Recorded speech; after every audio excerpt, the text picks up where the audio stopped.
It was October in 2019. I was only 16 at the time. My best friend Tommy and I, who was 18, were hanging out at his house for the night, and I came up with the great idea to go for a late night walk. His parents weren't going to be home until the morning, and I wasn't really supposed to be there, but that was all a part of the fun. Around 7 o'clock, we left the house to go on a walk with no clear destination in mind. We were just bored and being mischievous. Tommy lived in the country, and it was slightly desolate and creepy at night. It really added to the vibe of the fall and Halloween scenery. We came across a pumpkin patch, and I admit we had a little too much fun. We threw pumpkins around and made an absolute mess of the place. We had our fun, but after a while of being rambunctious, I thought it was best we kept it moving. "Hey man, it might be time to go," I suggested. "What are you scared for, dude? Jeez, I didn't know you were that much of a wuss." After Tommy said that, he grabbed some tool he found similar to a sledgehammer and just began smashing the pumpkins that we previously threw around.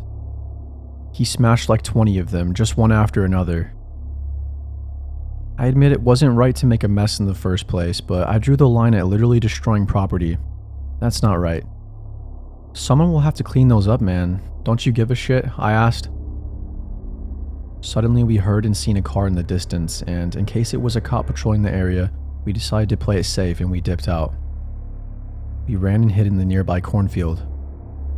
I remember running for probably like 5 minutes straight, not paying any attention at all to where we were going, with no sense of direction either. With us not really knowing where we were and the corn being over 8 to 9 feet tall, it didn't help, because we couldn't see shit. All of a sudden I stopped to catch my breath and I realized I was alone. It was getting darker by the second, and I was getting more and more lost by the second as well. I yelled for Tommy, but I was met with no reply. "Hey man, you're not funny. I don't know this area. Quit messing with me," I screamed. After a few minutes of looking for Tommy was when the panic really started to set in. I had no idea which way to go, and it felt like no matter which way I turned, it would only push me further away from my destination. I probably spent a good 30 minutes in that cornfield before I finally made it out, but I had no clue where I was. I was on a whole different road. Or maybe I wasn't. I honest to God don't know. All I knew for sure was that I was lost and I didn't recognize the area. I was really scared, but I wasn't as scared as I was for Tommy. It wasn't like him to push this far with a prank. We were quite the jokesters growing up, but this would be too extreme. Even for Tommy. When I made it to the road, about a quarter mile after walking, I seen a person in all black running to their van. They got inside and drove off faster than you can say fast. No one has ever saw Tommy again after that. I called my mom to pick me up and we called the police. There was a rumor that went around school that I murdered him, but that's just ridiculous. I don't think most people actually believe that nonsense, but geez. Do I really seem like I'm capable of that? That was my best friend for F's sakes.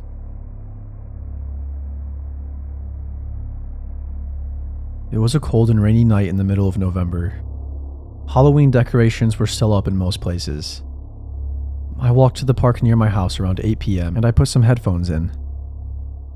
To get to the park, I had about a 5-minute walk through this creepy trail. I mean, it was only creepy because it was pitch dark outside and I couldn't see anything. This trail does have some history though. Back in 2005, a mother took her daughter out here and strangled her to death on Halloween night, and she thought she would get away with it. She failed miserably. After trying to play a cat and mouse game with the police, the cat finally sunk its claws deep in her. She was arrested and charged with first-degree murder, and she got the death penalty. I can't argue with that. There were some other stories I've heard about these woods, and I'm not sure how true they are. But that story I know is true for 100% fact. I don't really believe in ghosts or anything like that, and that's not even what this story is about. I do sort of believe it's possible for negative and positive energy to exist though. Not something that has a soul necessarily, but something else might be out there that we can't see with our own eyes. That's all I'm saying. This story is more about an unexplainable experience I had here in this trail. I'm going to call it the haunted trail for this story. I was about halfway through the trail when I heard something in the woods to my left. I looked over my shoulder immediately and I was met with a dark figure that freaked me the hell out at first, until realizing it was only a scarecrow, just a decoration. I laughed it off and thought to myself, I guess that explains why I felt like I was being watched. But what was the noise? I know this doesn't make much sense, but I'm going to give it to you raw just like it happened. You can believe me or not, the choice is yours. I kept walking when only a couple of seconds after, I heard my name. Marky, you need to leave, he said. It sounded like a normal person's voice, but it was coming from ahead of me.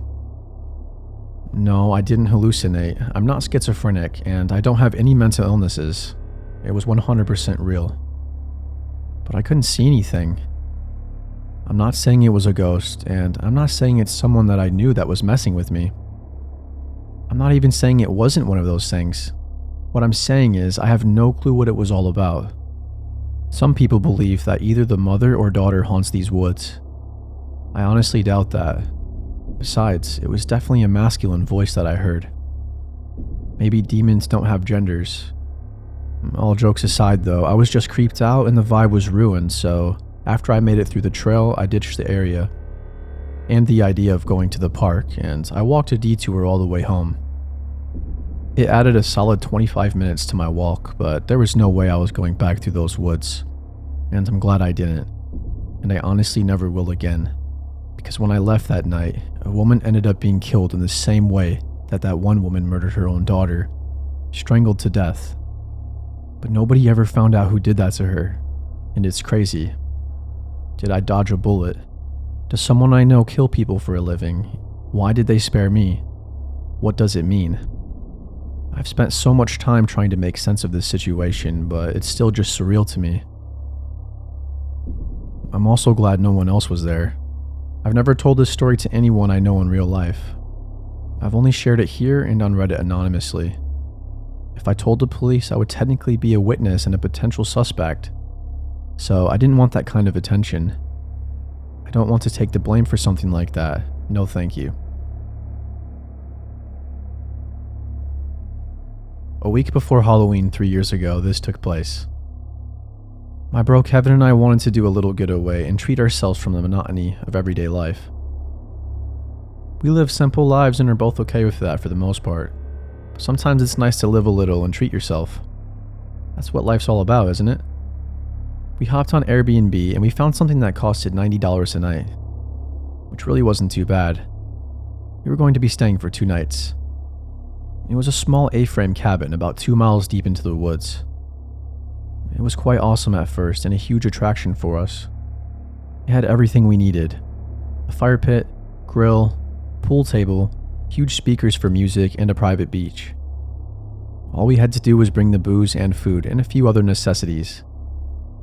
If you have ever stayed at an Airbnb before, you might know what I mean when I say this.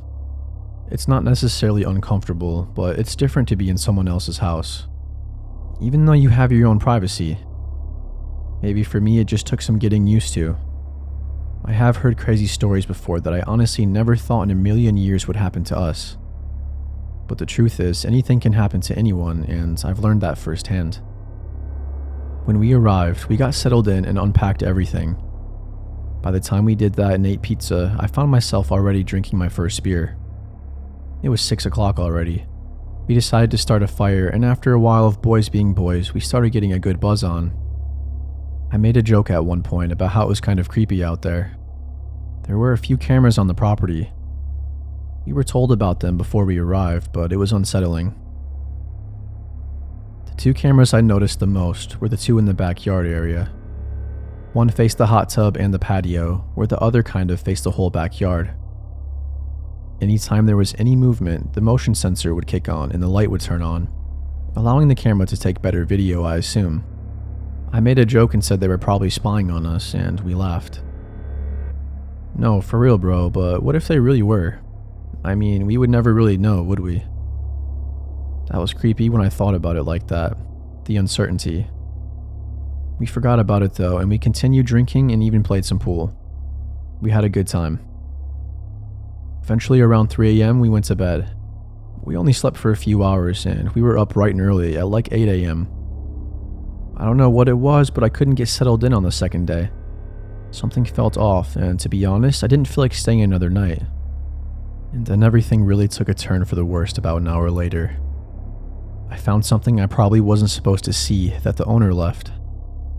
I found pictures of countless guests staying here, men and women, who were either naked in the shower or pictures of people having sex, and just so much other gruesome shit that I don't care to go into super amounts of detail. It was bad and worse than you can probably imagine. I felt sick to my stomach knowing he probably had pictures of me now when I was naked and changing my clothes. That creep was spying on us and getting off to it. You bet your ass I told Airbnb and took him to court, and he had to give up a boatload of cash in fines. He was pretty wealthy and he got let off easy because of Daddy's money. He really should be locked up though if you ask me. He's been threatening me and my buddy ever since, saying that I will pay for what I did. I've blocked him on all social media, but he keeps finding me on different social medias, like making new accounts and stuff. He's pretty much stalking my friend and I. My first and last Airbnb experience was ruined by him. Don't think I'll ever try it again. I mean, that place did only have 2 ratings, but at the time we didn't see that as a red flag, I guess.